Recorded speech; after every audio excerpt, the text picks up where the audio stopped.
Hello there, everyone. Today we're going to be talking about removing bad habits. Now, I'm someone who has had quite a bit of experience removing bad habits, and I'm going to talk a little bit about some strategies which I've used to quit all of my different bad habits and kind of free up my time so I can just pursue the things I really enjoy doing and that actually bring me joy and happiness.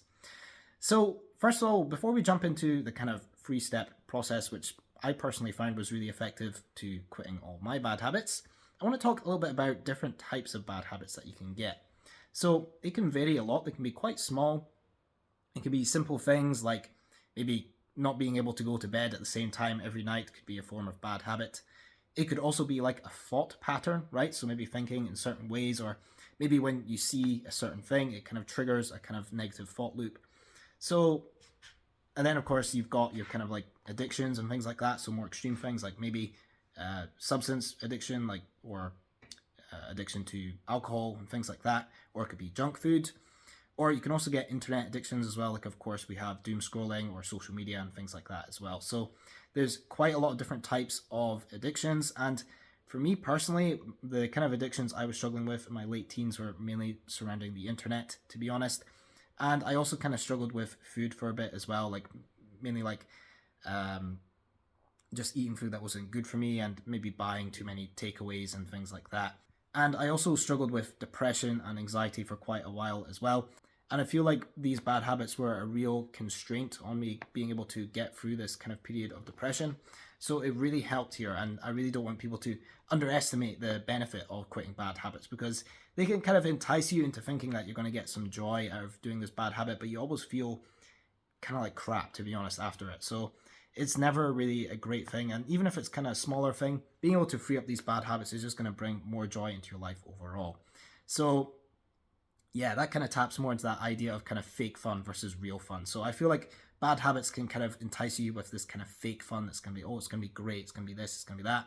But then once you actually go ahead and engage in that bad habit, it wasn't worth it. You feel kind of empty afterwards. Whereas kind of these real fun activities, like maybe pursuing a passion or doing a workout or working towards some sort of goal which brings you a lot of joy, that will give you real lasting happiness that doesn't fade afterwards. So that's the difference there, which I've observed over my kind of journey. And yeah, we're now going to go ahead and talk about how we can actually remove the bad habits. So again, I like to break it down into 3 simple steps. The first step here is acknowledge. This is all about just getting some sort of pen and paper, or even if you're just making a mental note in your head, but you're just trying to acknowledge and really understand what the bad habit is. Because as some of you might have heard before, the first step to solving a problem is defining it. In fact, most of the problem solving process is just defining the problems. So I highly recommend not underestimating the benefit of acknowledging the bad habit. So really trying to define it and understand what it is and how it makes you feel. And that will also give you the kind of motivations for quitting the bad habit as well. Because once you have a clearer picture of why you're actually want to quit this bad habit, it makes it much easier to quit. Because if you kind of only have kind of a vague idea of like, yeah, it'd be kind of cool if I quit that bad habit, it's maybe not too good for me because this person said it wasn't good for me or something like that. That's a little bit vague, and it's going to be hard for your brain to stay motivated and disciplined through quitting this bad habit if you've only really got a kind of vague idea of why you want to quit it. So I really highly recommend taking some time. Honestly, just get some pen and paper or a digital note on your phone or a Google Doc or something, and just write out the bad habit and all the different kind of things which it is causing you. So think of all the negative emotions it's causing you and why you want to get rid of it, right? And that's going to really help you stay motivated through these next 2 steps here. All right, so for step 2 is going to be all about removing it at the source. So this is all about removing triggers. Now, it's true sometimes that, a trigger can just come out of nowhere. You'll just get an urge to go ahead and engage in a certain type of bad habit. And while those things can be much more harder to deal with, 9 times out of 10, a lot of these kind of triggers are coming from things in our environment, or it can also be thought patterns and things like that as well, but it's mainly things in our environment a lot of the time.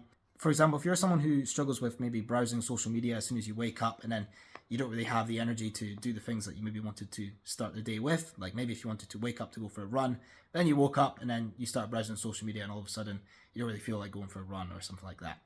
If that was something that you were happening to struggle with, then you'd probably want to maybe try and remove it at the source by maybe moving your phone to another part of the room or something like that. Or you could also just get some kind of blocker on your phone which blocks the social media apps at a certain time of the day. So you can see that by kind of trying to remove things at the source, we're making it a lot harder for us to engage in those habits. Now, it is great if you can kind of build the self-control to just not do that, but that kind of comes with time. So sometimes in the beginning, we kind of need training wheels to help us get through a certain period of time when dealing with a certain bad habit. So feel free to use training wheels if you can, and start brainstorming different ways which you can remove this bad habit at the source. Some easier examples would be, for example, if you were struggling with junk food and things like that, if you have any junk food in your house, the best way to kind of remove it at the source is just to get rid of it, to be honest. I feel like it's probably just the best thing to do. I know that is kind of wasting food, but I feel like a lot of this food is really bad for you, so you should probably try not really have it in the first place, if you can. And if you want to maybe just try reduce it rather than remove it completely, then hiding it away in like a corner in the shelf or something like that, and just keeping it out of your general sight, so when you're going to cook your dinner or whatnot, you don't accidentally see it in the corner of your eye and get that kind of urge to go ahead and maybe start binging on that kind of food there if you're struggling with binge eating or things like that.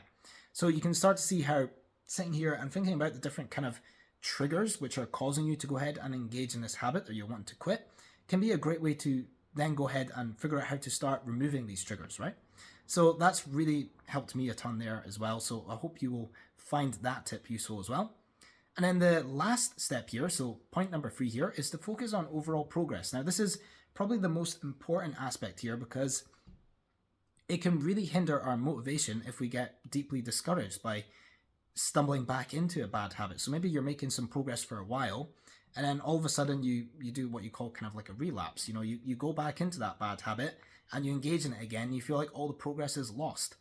But I want to try and encourage you here and remind you that just because you've gone ahead and stumbled back into a bad habit doesn't mean that all that progress you made the week before or the couple of days before, it doesn't mean all that progress is lost. You've still gone ahead and made all that effort, and you've actually made a lot of progress. And if you've had one setback, all that means is you need to say, okay, I made a mistake here and I didn't want to go ahead and engage in that bad habit. But what I'm going to do is tomorrow I'm just going to go ahead and get right back to, staying off it, right? I'm going to keep making progress. Because there was a lot of times that when I was trying to improve my digestive health, because I had a lot of kind of chronic digestive issues, so I was trying to eat a lot better, there'd be times where I would stumble back into, maybe getting some kind of food which I knew it was going to be really bad for me, and it was going to make me, feel worse and also affect my productivity and things like that as well, which was for me something that I didn't want to really hinder, right? And when I would stumble back into it, the urge would be to go ahead and feel discouraged and be like, oh, I just can't do this. But I just had to tell myself, look, this was not great, but I'm just going to go back to not doing it again tomorrow, right? So this point here is probably the most important aspect, because if we can't stay motivated, then it's going to be hard to quit this bad habit long term. So please, please, please, if you ever stumble back into the bad habit, please be gentle with yourself. Don't feel like you've totally failed and that there's nothing you could do to quit. I promise you, if you stick to it and just, take it on the chin and just say, tomorrow I'm just going to make sure that this doesn't happen again.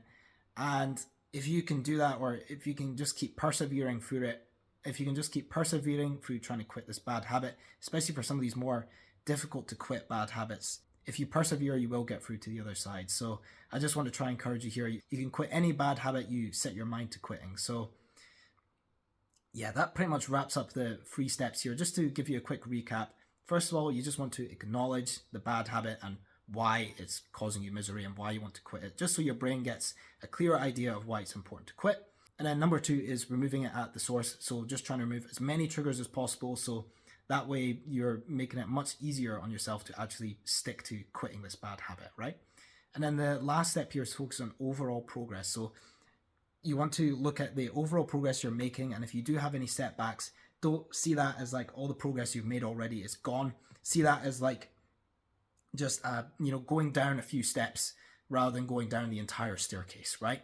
And I found by thinking of it in terms of overall progress makes it much more easy to stay motivated and handle setbacks with a lot more grace or ease. So I hope that helps, and if you do have any questions, or if you just want to discuss anything about bad habits or share experiences about bad habits, please feel free to in the comment section below. Or if you're inside our free school community, then you can make a post there as well. And also, in talk of my school community, please feel free to join. It's a total free non-profit community which is all about bringing more health and joy into your life, and we talk about other topics such as just improving your general health, And we also talk a lot about other things like this, like quitting bad habits and stuff like that as well. And also bringing more things that you enjoy into your life too. So maybe if you're someone who's looking for more hobbies, or if you're looking for maybe a way to pursue your hobby as your work or as your own business or something like that, then we also talk about stuff like that as well, because I have a lot of experience in pursuing my own hobbies as a business, as that's something that I've been working on over the past few years, and I've managed to have some success with that. So yeah, feel free to join up there if you're interested. But apart from that, I just want to thank you all so much for watching this video. If you did find it useful, or if you think someone else will find it useful, feel free to share it. And yeah, I hope you all have a lovely rest of your day or night, and I'll catch you later. Take care.